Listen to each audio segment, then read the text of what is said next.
প্রথম গাইডলাইন, এই সমাজে যদি শান্তি চাও, সমাজটারে যদি সুন্দর বানাতে চাও, আল্লাহ আল্লাহ রাসূলের বিধানের উপরে কোনো কথা বলো না। আল্লাহ আল্লাহ রাসূল যেই বিধান দিয়েছেন ওই বিধানটাই ফাইনাল। আল্লাহ আল্লাহ রাসূল যা বলছে ওইটা ফাইনাল না আমার যা মন চায় ওইটা ফাইনাল? কারটা ফাইনাল? আল্লাহ আল্লাহ রাসূলেরটা ফাইনাল। কোন বিশ্বাসী নারী, কোন বিশ্বাসী পুরুষ আল্লাহ আল্লাহর বিধান চলে আসার পরে মন গড়া কোনো কাজ করতে পারে নাকি? মুমিন নারী পুরুষ সব সময় ওই বিধান পালন করে যেই বিধানটা আমাদের জন্য ফরজ করেছে কে? আল্লাহ আল্লাহ রাসূল যা বলেছে এটাই ফাইনাল। খবরদার, আল্লাহ এবং আল্লাহ রাসূলের দেয়া কোনো বিধানকে টপকে যেও না। Don't try to be over smart. বেশি স্মার্ট হতে যেও না। যতটুকু ইসলাম দিয়েছে ওইটার মধ্যেই থাকো। ইসলামের চেয়ে বেশি স্মার্ট কোনো কিছু হতে পারে? ইসলামের চাইতে কোনো কিছু বেশি মডার্ন হতে পারে? আল্লাহর দেয়া, আল্লাহ রাসূলের দেয়া কোনো আইনের চেয়ে কোনো স্মার্ট আইন পৃথিবীবাসী বানাতে পারে? এজন্য আল্লাহ বললেন, ওয়ামা কানা লিমুমিনিন ওয়ালা মুমিনাতিন ইযা কাদাল্লাহু ওয়া রাসূলুহু আমরান আন ইয়াকুনা লাহুমুল খিয়ারাতু মিন আমরিহিম।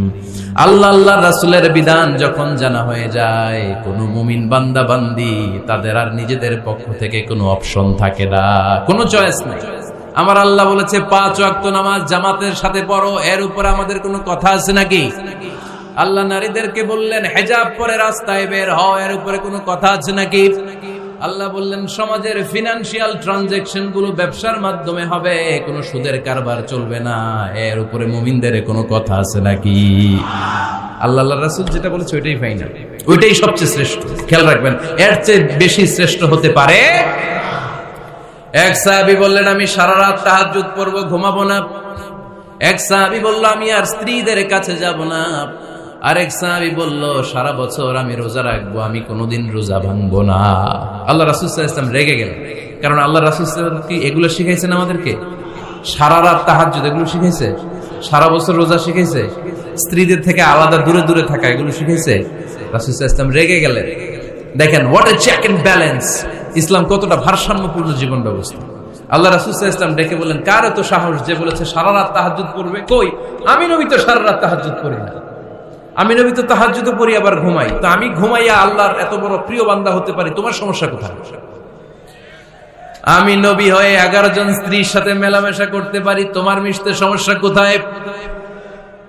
আমি নবী রোজা রাখি, আবার মাঝে মাঝে রোজা রাখি না, দিনের বেলা খাই, এভাবে মানতে তোমার সমস্যা কোথায়? ইন্নী লা আখশাকুম লিল্লাহি ওয়া আতকাকুম লাহু।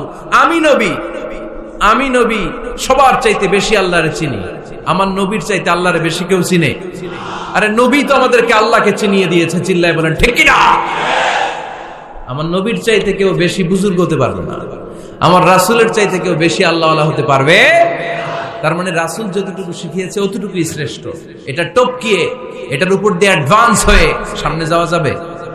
বেশি বোঝা যাবে না। খবরদার, রাসূল যেটা শিখিয়েছেন অতটুকুর মধ্যে থাকতে হবে, তাহলে কল্যাণ আর বরকত দিবে কে? মাগরিবের ফরজ নামাজ কয় রাকাত? কয় রাকাত? ফরিদপুরের কেউ যদি বলে আমি অনেক বড় আল্লাহর ওলি, আমি 5 রাকাত পড়ব সব বেশির জন্য, হ্যাঁ কি কয় হবে না? 5 রাকাত তো সেজদা কয়েকটা বেশি আছে, এটার মধ্যে রুকু কয়েকটা বেশি, কষ্টও বেশি, হবে? কথা কয় না? হবে?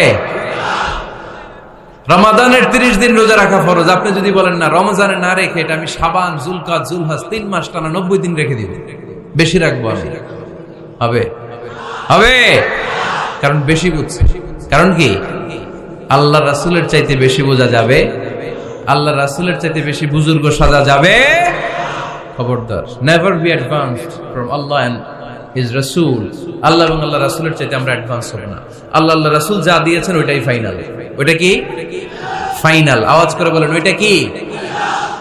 তাহলে সামাজিক সুখ সম্প্রীতির প্রধান মাধ্যম হচ্ছে আল্লাহ আল্লাহ রাসূল যা বলেছে এটাই আমরা মানব, এর উপরে আমরা কোনো কথা বলতে চাই? এরপর আল্লাহ ইমানদারদেরকে আবার ডাক দিলেন, বললেন ইয়া আইয়ুহাল্লাযীনা আমানু লা তারফাউ আসওয়াতাকুম ফাওকা সাওতিন নবী, ও বিশ্বাসীরা খবরদার, আমার নবীর কণ্ঠের চাইতে তোমাদের কণ্ঠ বড় করো না। ঘোষণাটা কার? কারণ সাহাবারা আল্লাহ রাসূল সাল্লাল্লাহু আলাইহি ওয়াসাল্লামের চারদিকে এরকম ঘিরে বসে থাকতো। এজন্য সাহাবাদেরকে উদ্দেশ্য করে আল্লাহ বললেন, আমার নবীর গলার সাউন্ড যতটুকু তোমাদের সাউন্ড থাকবে অতটুকু বা অতটুকুর চেয়ে কম, এর চেয়ে বড় হওয়া যাবে তাহলে বেয়াদবি হয়ে যাবে। তাহলে কি হয়ে যাবে? বনু তামিম গোত্রের নেতা কে হবে? আল্লাহর হাবিব সাল্লাল্লাহু আলাইহি ওয়াসাল্লাম পরামর্শ করছিলেন। আবু বকর রাদিয়াল্লাহু তাআলা আনহু বললেন, আমার মনে হয় এই লোকটা হইলে ভালো হয়। ওমরে ফারুক বলে, না উনি না, আমার মতে এই লোকটা হইলে ভালো। সাইয়েদনা আবু বকর বললেন, আরে না ওমর, তুমি বুঝো নাই, আমি যার কথা বলেছি সে হলে সবচেয়ে ভালো, তার মধ্যে নেতৃত্বের গুণ আছে। সাইয়েদনা ওমরে ফারুক বলেন, না আপনি বুঝেন নাই, আপনার চেয়ে আমি ভালো বুঝছি, আমি যারে বলেছি সেই হবে নেতা। তর্ক আছে না নাই? এই তর্ক, কথার নাম কথা, কথার পিঠে কথা করতে করতে করতে করতে ওনাদের মধ্যে একটু ঝগড়ার একটা ভাব। বিশ্বনবী বসা, এই ঝগড়া করতে করতে সাউন্ড বড় হয়ে গেছে, এই উনি হবে, উনি বলে না উনি হবে। বিশ্বনবীর কণ্ঠের চাইতে কণ্ঠ উঁচু হয়ে গেল। আরশের উপর থেকে একটা ধমক দিলেন কে? আল্লাহ বললেন, খবরদার, লা তারফাউ আসওয়াতাকুম ফাওকা সাওতিন নবী, নবীর কণ্ঠের চাইতে কণ্ঠ উঁচু করো না।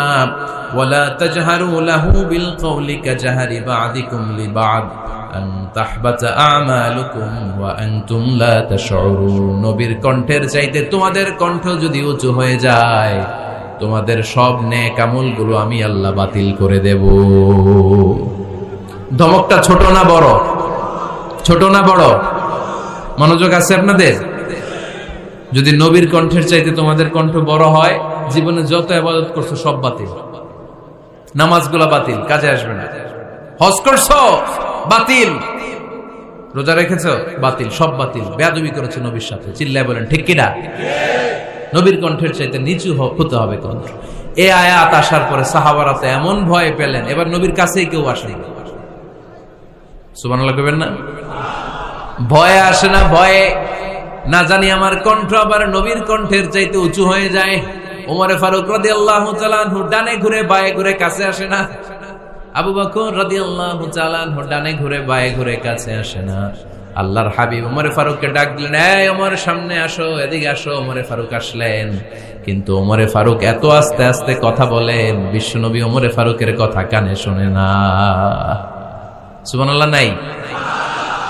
এত আস্তে আস্তে ওমরে ফারুক কথা বলেন, বিশ্বনবী শুনতে পান না। ওমর কি বললা, একটু জোরে বলো না। ওমরে ফারুক একটু জোরে বললেন, তাও শুনেন না। বিশ্বনবী বললেন, আরেকটু সাউন্ড বড় করে বলো, আমি তো শুনি না, জোরে বলো। ভয়, কারণ কণ্ঠ যদি উঁচু হয়ে যায় আমার নবীর কণ্ঠের চাইতে, জীবনের সব ইবাদত শেষ। এজন্য কথা কওয়ার দরকার নেই, ইবাদত গুলো ঠিকঠাক আওয়াজ করে পড়তে হবে, আল্লাহু আকবার। তাহলে 2 নাম্বার গাইডলাইন, লা তারফাউ আসওয়াতাকুম ফাওকা সাওতিন নবী, নবীর কণ্ঠের চাইতে কণ্ঠ উঁচু করো না। আপনারা হজ উমরা করেছেন কে কে দেখি? মাশাআল্লাহ, হাত নামান। যারা আমরা করি নাই, আমরা আল্লাহর কাছে কামনা করি, আল্লাহ আমাদেরকেও তুমি যাওয়ার তৌফিক দাও। আমরাও যেন আমার নবীর কবরের সামনে দাঁড়িয়ে নবীর সালাম পড়তে পারি, তৌফিক দাও। আমরাও যেন রাউদাতুম মিন রিয়াদিল জান্নাহ ঢুকে 2 রাকাত নামাজ পড়তে পারি, তৌফিক দাও। তোমার ঘরটা যেন তাওয়াফ করতে পারি, তৌফিক দাও।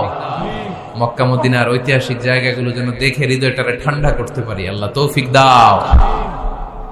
তো যারা গিয়েছেন তারা জানেন, মসজিদে নববীতে নামাজের পরে আপনারা যখন পূর্ব দিকে, প্রথম কাতারের পূর্ব দিকে সবাই লাইন ধরে যেতে যেতে প্রথমে বাম দিকে পরে রাউদাতুম মিন রিয়াদিল জান্নাহ, জান্নাতের বাগান সমূহ থেকে একটা বাগান।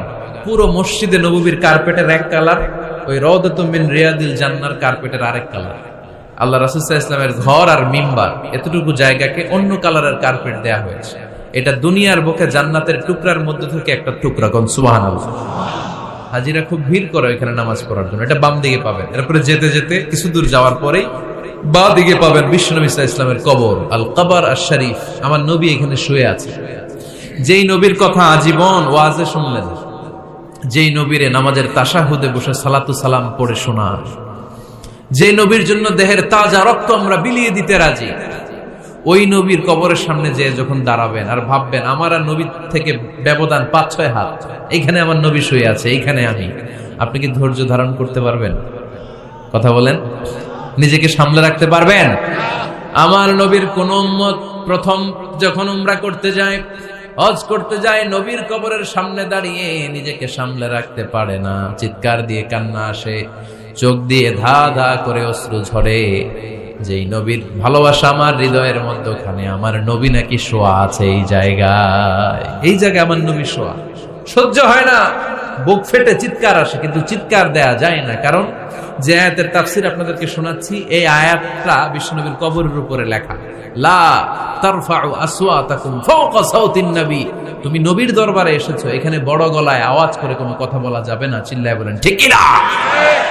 এই আয়াতটা আজও লেখা নবীর কবরের উপর, লা তারফাউ আসওয়াতাকুম ফাওকা সাউতিন নবী, এটা নবীর দরবার, এখানে চিৎকার চেঁচামেচি করে দুরূদ পড়া যাবে না, লাফালাফি করা যাবে না, ভদ্রভাবে আন্তরিকতার সাথে বিনয়ের সাথে নবীরে সালাম দিতে হবে।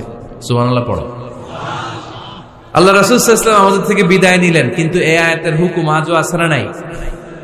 অনুরূপ ভাবে যারা আমাদের উস্তাদ, মা বাবা, আধ্যাত্মিক নেতা, ধর্মীয় গুরু, ইসলামী আন্দোলনের নেতা, তাদের সামনেও উচ্চবাচ্য করে আওয়াজ করা যাবে, তাদের সাথে ভদ্র ভাষায় কথা বলার দরকার আছে না নাই? তাহলে দুইটা গাইডলাইন আমরা পেলাম। প্রথম গাইডলাইন হচ্ছে আল্লাহ রাসূল যা বলেছে এটাই ফাইনাল, এটাই কি? কথা বুঝে নাই? আল্লাহ রাসূল যা দিয়েছে সেটা কি ফাইনাল। আর 2 নাম্বার হচ্ছে নবীর কণ্ঠের চাইতে কণ্ঠ উঁচু করা যাবে? যাবে না। 3 নম্বরে আল্লাহ মুমিনদেরকে আবার ডাক দিলেন, বললেন ইয়া আইয়ুহাল্লাযীনা আমানু ইন জাআকুম ফাসিকুম বিনাবাইন ফাতাবায়ানু, কেউ যদি তোমাদের কাছে কোনো সংবাদ নিয়ে আসে, সংবাদটা বিশ্বাস করার আগে যাচাই করে নাও। আদেশটা কার? জোরে বলেন। আমরা কিছু শুনলেই বিশ্বাস করি, এরকম আছে না নাই? যা শুনে তাই বিশ্বাস করে, এরকম করা যাবে? তো কি করবেন তাইলে? হ্যাঁ, কি করতে হবে? ঠিক না বে ঠিক? হ্যাঁ, ঘটনাটা ঠিক না বে ঠিক, এটা আমাদেরকে যাচাই করতে হবে। You have to justify the news, you have to verify the report, whatever you found in social media or Facebook, don't share. Think twice before you share, man. Share করার আগে 2 বার ভাববেন যে শেয়ার করব কি করব না। একটা কিছু পাইলেই শেয়ার মেরে দেয়, সে দিচ্ছে শেয়ার, তার বন্ধু দেয় শেয়ার, পুরা ফেসবুকের মধ্যে মারামারি আছে না নাই? আসলে এরকম কিছু ঘটেই নাই, আছে না নাই? খবরদার, আমরা খুব বেশি পছন্দ করি রুমর, গুজব ছড়ানোর জন্য বাংলাদেশের পৃথিবীতে 1 নাম্বার। আমাদের চেয়ে কেউ বেশি গুজব ছড়াতে পারে। কিছুদিন আগে এরকম হইল না যে লবণের দাম বেড়ে গেছে? হ্যাঁ, ফরিদপুরে এগুলো হয় নাই তো না? এই বাজারেও লবণ ছিল না তখন? কয় বস্তা?